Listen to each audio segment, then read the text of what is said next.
Segundo bloque de Mejor Energía TV, en este capítulo 13 que estamos compartiendo con todas y todos ustedes. Vamos a meternos de lleno en la cuenca neuquina, en Vaca Muerta, en la provincia de Neuquén. De la mano de la mirada sobre una empresa neuquina, Gas y Petróleo del Neuquén, una empresa que está en los principales plays de no convencional, que tiene una historia en términos relativos de la industria petrolera, podríamos decir breve, pero muy importante, muy sustancial, y ha cumplido un rol muy estratégico también para la provincia de Neuquén.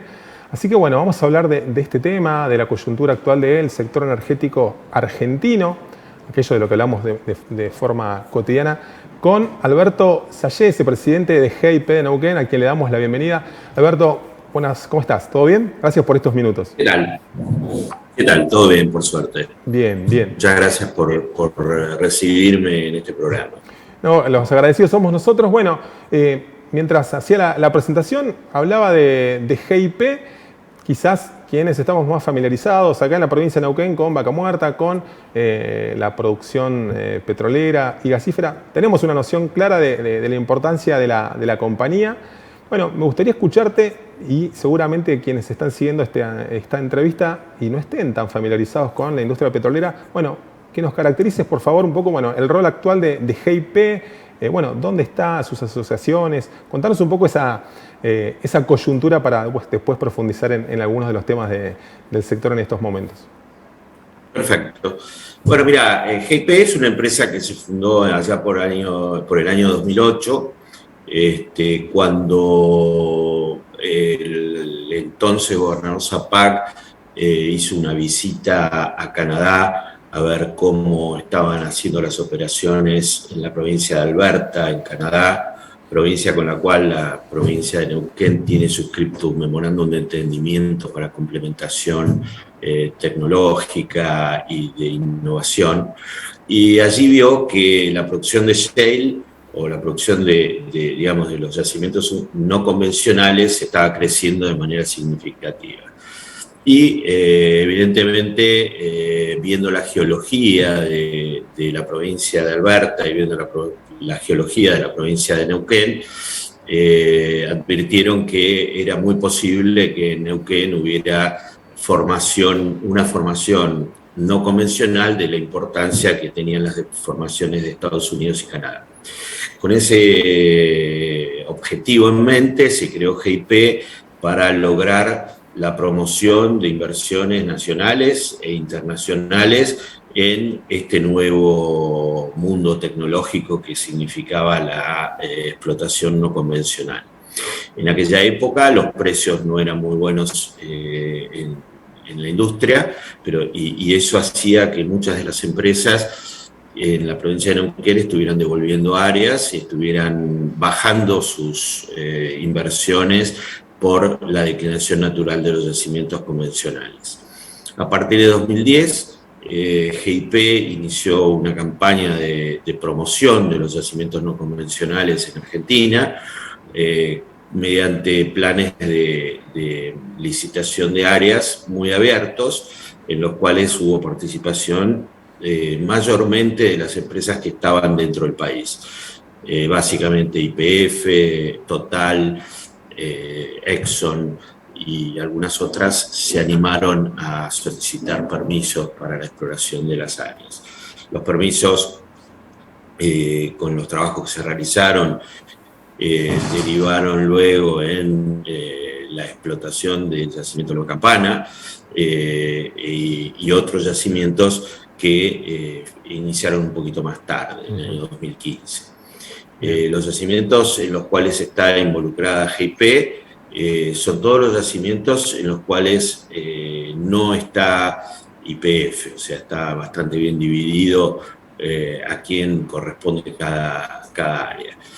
GIP es una empresa que, evidentemente, al ser 100% estatal y con los riesgos que se corren en la industria petrolera, no podía hacer un plan de inversiones agresivo como los planes que se necesitan para la explotación no convencional, y entonces se eligió un modelo contractual, que es el modelo contractual que se utiliza normalmente en Estados Unidos y en Canadá, por el cual GIP pone en su calidad de administrador de alguna manera de las áreas de la provincia, las pone a disposición de un operador, reservando un porcentaje del 10% para la compañía, pero las inversiones las realiza integralmente el socio. Claro. Esta inversión integral, digamos, este 10% de GIP, no es que no se pague, sino que se paga solo si existe producción en el área. De esta manera nosotros tenemos firmados aproximadamente 30 contratos, de los cuales 14 ya han entrado en fase de producción, ya han entrado en la etapa de explotación, y de esos 14 contratos, en este momento la producción está más o menos en los 50.000 barriles por día, lo cual le representa a GIP una participación de esos 50.000 de alrededor de 3.600 barriles por día. Esto es una facturación muy importante, alrededor de $1 millón, $1,5 millones por mes para GIP, que es una empresa que, como te digo, no tomó de ninguna manera el riesgo, claro, el riesgo minero. Con parte de nuestra participación, por supuesto, pagamos la deuda que se fue generando por parte de las empresas en nombre de GIP. Tenemos algún área que ya después de la ley 20.007, en la cual de alguna manera se impidió a las provincias seguir trabajando mediante este sistema de acarreo por parte de los operadores, y en las cuales estamos invirtiendo de manera directa, como el área Agua de Canepa, en la cual estamos haciendo nuestras inversiones en el 10% que tenemos. Bien. Y nos va muy bien. Bueno, muy bien. Es básicamente, gracias por esta reseña tan detallada, sobre todo para el segmento de público no tan especializado, no tan conocedor de estos temas. Bueno, una historia que tiene que ver con la historia de Vaca Muerta, básicamente, ¿no? Podemos decir, 10 años estuvieron en el punto, casi en el punto cero, podríamos decir, ¿no? De arranque, sí. Los primeros pasos. Decías recién, coyuntura de precios bajos en aquel entonces, a valores históricos récords hoy, ¿no? Vemos, si bien con esas limitantes del mercado interno, ¿no? Planteadas básicamente por el downstream, ¿no? Por cómo se comercializa el crudo interno. También ahora la beta exportadora, ¿no? Esto de 2 de cada 10 barriles saliendo al exterior, capitalizando un precio pleno o con los descuentos de retenciones, de transporte. Digo, muy interesante, muy importante, ¿no? ¿Cuál es el plan de los meses que vienen? Bueno, esta coyuntura particular que nos tensiona internamente a nivel macroeconómico y económico al país, pero que al mismo tiempo, bueno, para Neuquén o para una empresa como GIP ofrece una alternativa de posicionarse externamente, ¿no? ¿Cómo es esa mirada que tienen y cuál es la proyección de los meses que vienen o el corto o mediano plazo? Bueno, nosotros estamos en un proceso de crecimiento constante de la producción, siempre con la limitante del transporte, o sea, los oleoductos y los gasoductos, lo cual hace que nuestras asociaciones tengan ciertos topes en la posibilidad de producción. El yacimiento que más abreva a GIP es el yacimiento que está operando la empresa Shell, en Cruz de Lorena y Sierras Blancas. Ellos están trabajando prácticamente al límite de la unidad de separación, con lo cual el crecimiento es posible, pero lamentablemente hasta tanto no se resuelvan los problemas de transporte, no se puede crecer mucho más. Lo mismo nos pasa con las asociaciones que tenemos con Exxon, las asociaciones que tenemos con Phoenix. Todos están con el cuello de botella de la posibilidad de producir más. En realidad es una lástima porque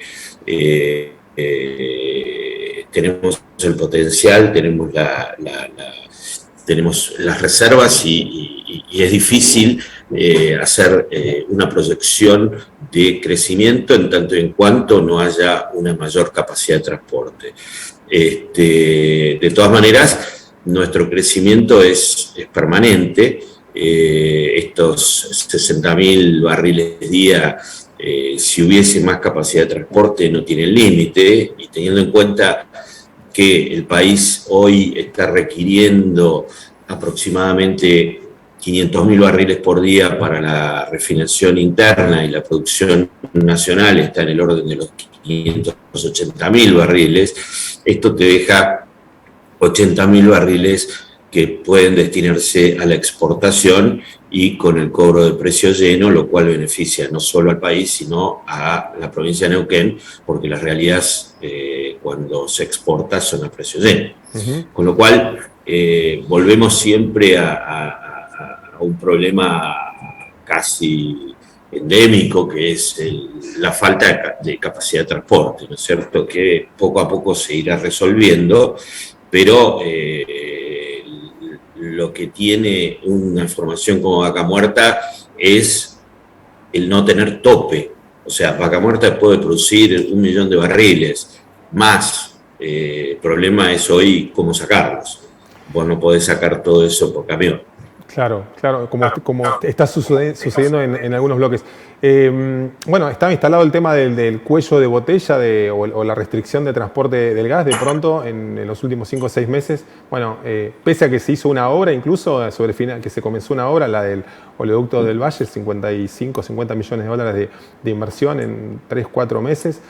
50.000 barriles adicionales. Bueno, se dice que está a punto de topearse esa obra también, o esa ampliación durante este mes. Bueno, la realidad es que todavía el gobierno nacional no decide la continuidad de la concesión de Oleoducto del Valle, lo cual hace que la empresa no pueda definir sus proyectos de inversión en la medida que no tiene garantizada la concesión o el seguimiento de la concesión. O sea, esto es matemática pura, es 1 más 1, 2. Claro. Si yo sé que me vence la concesión en determinado momento y que no voy a poder repagar las inversiones, no hago las inversiones.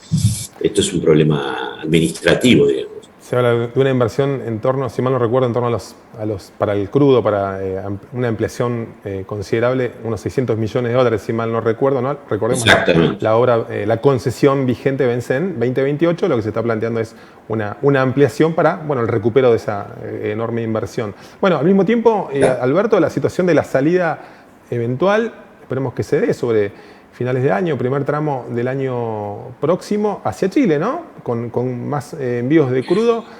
Bueno, esas tratativas y esos estudios que se están haciendo por ahora, ¿no? Sería, si sucede, una forma de descomprimir hasta que ese escenario que mencionabas recién comience a resolverse, ¿no?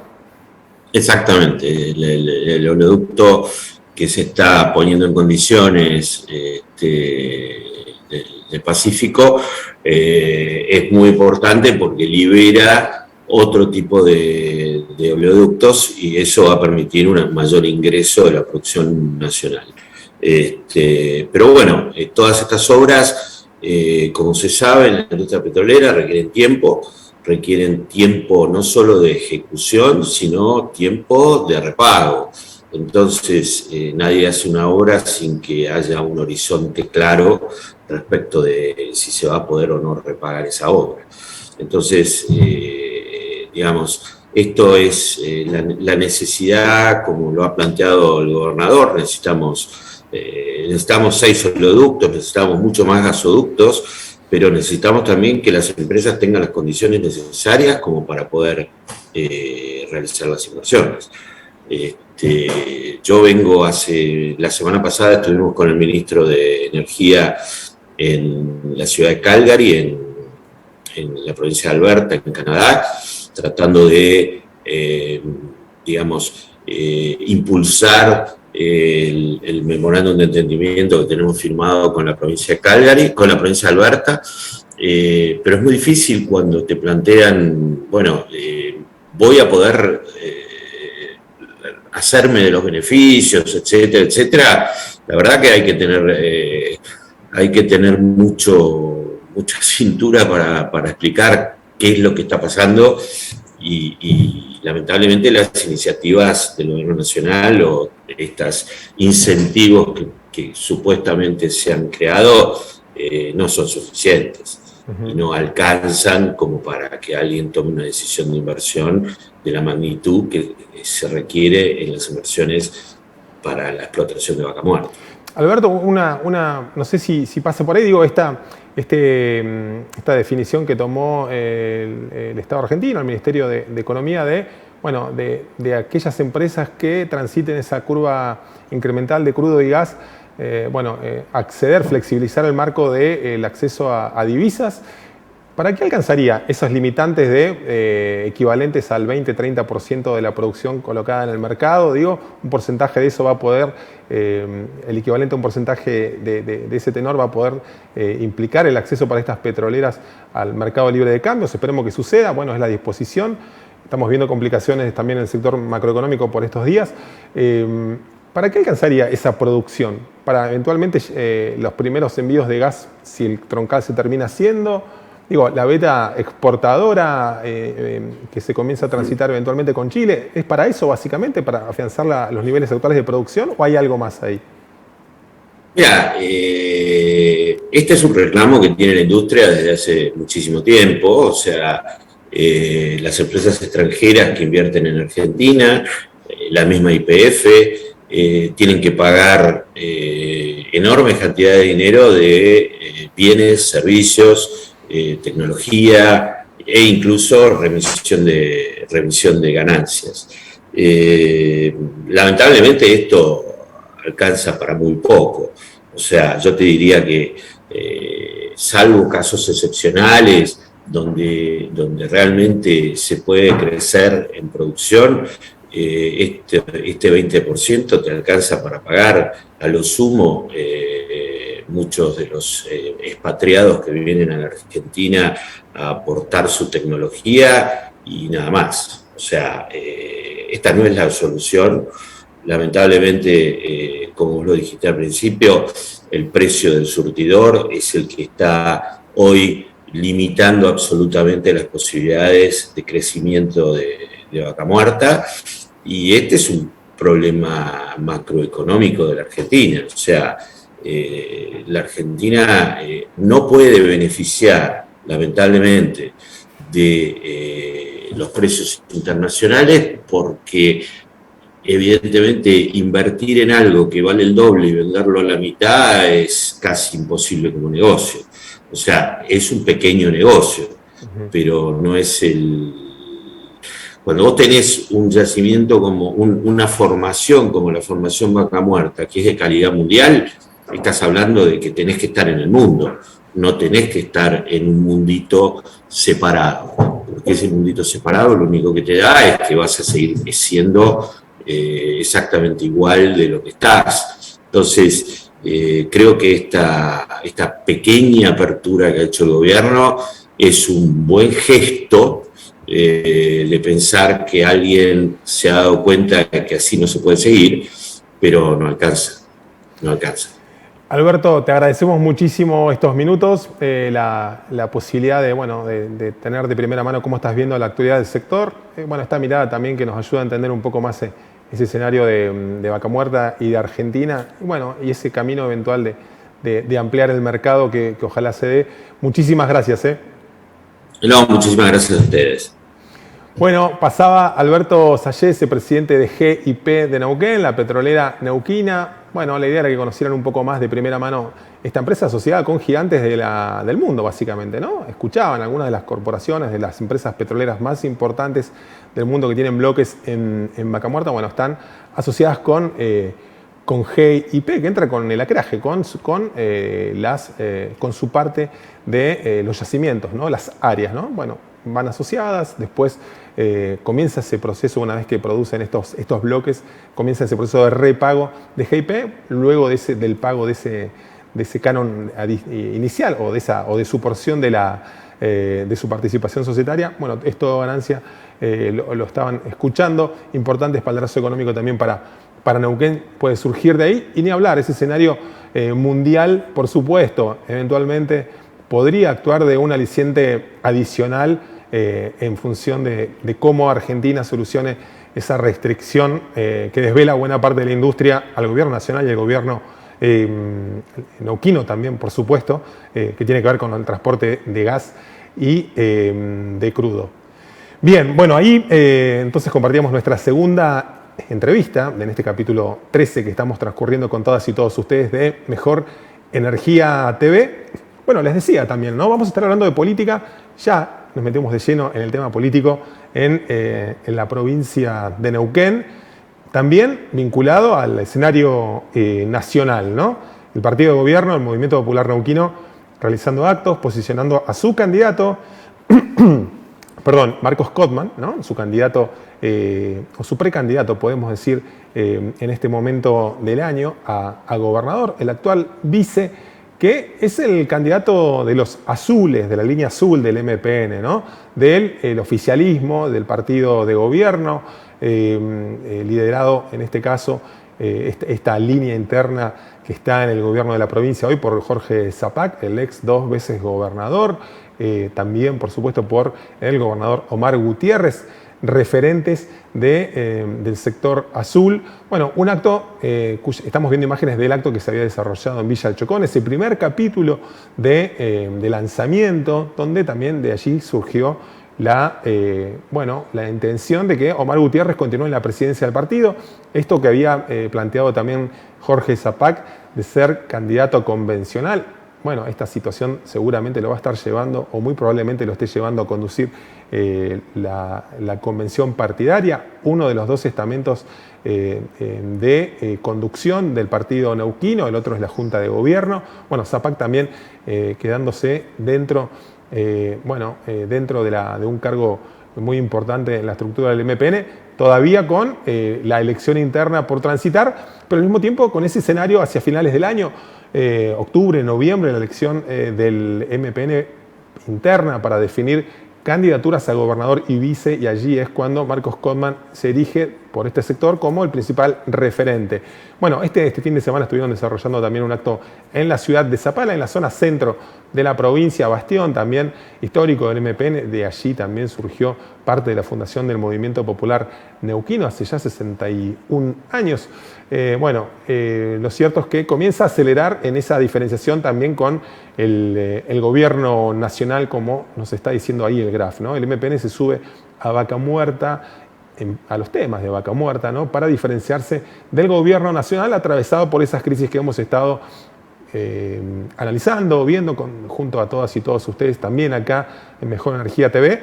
Bueno, con noticias importantes de los últimos 10 días, ¿no? Aquella salida del ministro de Desarrollo Productivo, Matías Culfas, en medio de ese escándalo del chat cuestionando la licitación de las tuberías para el gasoducto troncal Néstor Kirchner. Bueno, la salida posterior también del presidente pidiendo la renuncia, una vez que Cristina había planteado, posicionado su opinión a través de la cuenta de Twitter. Bueno, el pedido de renuncia, la salida y estas inestabilidades políticas que son una suerte de tierra fértil para el MPN y que recurre a su discurso clásico de diferenciación con los partidos de gobierno o los partidos nacionales, ¿no? Que tienen a vaca muerta también entre cejas como ese bastión de generación de riqueza, de empleo, de regulador de la macroeconomía en Argentina. Hemos visto el desfile de eventuales candidatos a presidente también de Cambiemos, del espacio macrista, del espacio que también está en pugna, que está tensionado por esos posicionamientos, ¿no? Rodríguez Larreta, el jefe de gobierno de la Ciudad de Buenos Aires, también Patricia Bullrich, el propio expresidente Mauricio Macri. Bueno, el radicalismo todavía configurando el escenario de cómo va a ser su eventual integración o no en medios de disidencias, de contraposiciones de opinión también, vinculadas a este periodo de transición que un poco estamos delimitando para todas y todos ustedes. Bueno, Codman estuvo mencionando esto, ¿no? Pidió la tarifa Comahue una vez más, eso de que a Neuquén, como generador determinante de la electricidad del país, con sus represas hidroeléctricas, no se le cargue un cargo, valga la redundancia, o un costo, mejor dicho, de transporte. Esto de que se genere por caso el Chocón, vaya hasta Buenos Aires y la distribución incluya esos 1.100 kilómetros de diferencia a la hora del precio, si la estamos generando acá, dice Codman.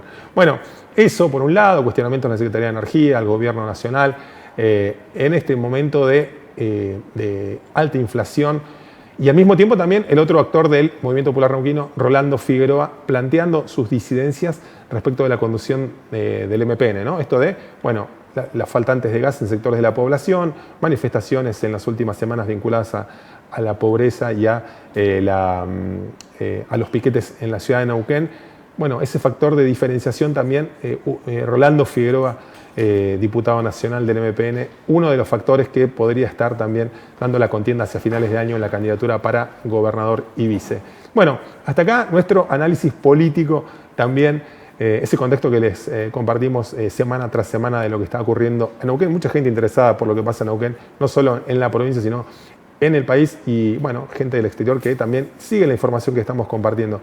Bueno, se nos pasó volando otro programa más, este capítulo 13 de Mejor Energía TV, con nuestras entrevistas, nuestros análisis. Por supuesto, sigan los contenidos en mejorenergia.com.ar. Estamos en las redes sociales, estamos compartiendo, marcando la agenda también desde Vaca Muerta, ¿no? Compartiendo nuestra mirada del sector energético argentino día tras día. Ahí van a tener este programa también. Tienen los podcasts, tienen los programas de radio subidos también allí a mejorenergia.com.ar. Ha sido un gusto poder compartir este capítulo 13 de Mejor Energía TV. Los esperamos el próximo miércoles, otra vez desde las 21, bueno, compartiendo todo aquello que ya saben, ¿no? Nuestra mirada respecto de los principales temas del sector energético argentino, con Vaca Muerta a la cabeza. Será hasta entonces. Muchísimas gracias.